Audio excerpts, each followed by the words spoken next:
মায়ের বাড়িতে যাওয়া যতটা সুখের, আসার সময়টা অনেক দুঃখের। কিন্তু সায়রার ব্যাপারটা অনেক আলাদা, কারণ সায়রা নানু বাসা থেকে যাচ্ছে সায়রার পাপার বাসায়, এর জন্য সায়রা অনেক খুশি। আসসালামু আলাইকুম। আজকে সকাল সকাল আমার আব্বু একটা কার্পু মাছ এনেছিল। মাছটা অনেকই সুন্দর ছিল। আমি দেখে খুবই খুশি, কারণ ছোটবেলায় আমার আব্বু এই মাছগুলি অনেক বড় বড় মাছ আনতো, কিন্তু আজকে বাজারে আব্বু এই সাইজটাই পেয়েছে, এর জন্য এই সাইজটা নিয়ে এসেছে। তারপর আমি সকাল সকাল ঘুম থেকে উঠে এখানে মটরশুঁটি সিদ্ধ করে তারপর পেঁয়াজ কাঁচামরিচ কেটে গরম পানি বসিয়ে দিলাম, কারণ সায়রা আজকে নাস্তায় নুডলস খাবে। সায়রা না, শুধু সায়রার নানা ভাইও খাবে। আর সায়রার নানা ভাই পুরো বাচ্চাদের মতো, মানে সব রকম খাবারই অনেক পছন্দ করে। তারপর আমি নুডলসটা ভালোভাবে সিদ্ধ করে এখানে ছেঁকে তারপর এখানে তেল দিয়ে, মানে যেভাবে নুডলসটা আসলে রান্না করে আপনারা সবাই জানেন। তারপর আমি বলছি কাঁচামরিচ পেঁয়াজ, একদম আমি সিম্পলভাবে রান্না করি, কারণ সায়রা বেশি ঝাল বা বেশি মশলা টশলা দিলে সায়রা খেতে পারবে না।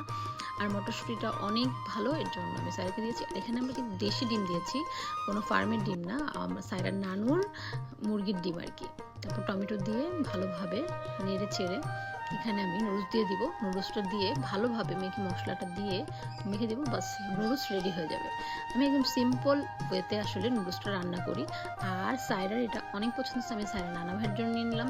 যদিও সায়রা অর্ধেকটা খেয়ে আর খাবে না বলছে, কিন্তু আমি বলছি না, নাস্তা তো খেতেই হবে, জোর জবরদস্তি আমি খাওয়াচ্ছিলাম। তারপর এখানে দেখি সায়রার নানি আবার বাজারে গিয়েছিল, বাজার থেকে গরুর মাংস, কারণ আজকে সায়রার ভাইয়া রাফি ভাইয়ার বার্থডে ছিল, এর জন্য সায়রার নানি আবার বাজার থেকে এখান থেকে সায়রার জন্য বিস্কিট, ভাইয়ার জন্য কেক, গরুর মাংস এগুলো নিয়ে আসছে। যদিও আজকের দিনটা ভালো হলেও আবার খারাপ, কারণ আজকে আমরা চলে যাব সায়রার বাসায়, মানে ঢাকাতে চলে যাব। এখানে সায়রার নানু তাড়াতাড়ি করে মাছ টাছ রান্না করে নিচ্ছে, কারণ এমনিতেই দেরি হয়ে গেছে, দুইবার বাজারে গিয়েছিল। তারপর তাড়াতাড়ি করে বার্থডে কেকটা কেটে নিলাম, কারণ আমাদের বাসায় আসতে হবে, আমাদের অলরেডি অনেক দেরি হয়ে গেছে।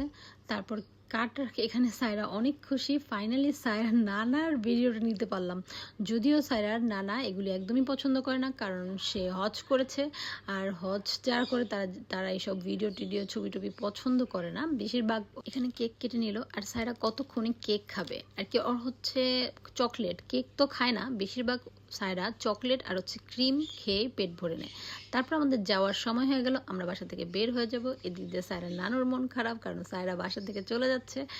যদিও নানুর থেকে আমার বেশি মন খারাপ, অনেক দিন অনেক ভালো ছিলাম, কোনো রান্না করতে হয়নি, অনেক মা যা রান্না করেছে তাই খেয়েছিলাম। আবার সেই প্রতিদিনের কাজ শুরু, রান্না বান্না শুরু, মানে বাসায় যেই শুরু হয়ে যাবে। আসলে মায়ের বাড়ির মতো শান্তি আর কোথাও নেই। সায়রাও খুব খুশি, কারণ সায়রা পাপার কাছে যাবে, অনেক দিন পাপাকে ছাড়া ছিল, এর জন্য এখন আর থাকবে না কোনোভাবেই। তারপর কি যে বের হয়ে যাচ্ছি। আমি যতবারই আসি আম্মু আমার পিছন পিছন এসে দাঁড়িয়ে থাকে এইভাবে, যতবার আমি আসি আর কি। আসলে মায়ের মন, মা কখনোই চায় না যে তাড়াতাড়ি আমি বাসায় চলে যাই, চায় যে আমি ওইখানেই বেশি থাকি বা ওইখানে থেকে যাই। এটা কি আর হয়? ওকে, আল্লাহ হাফেজ, আজকে এই পর্যন্তই।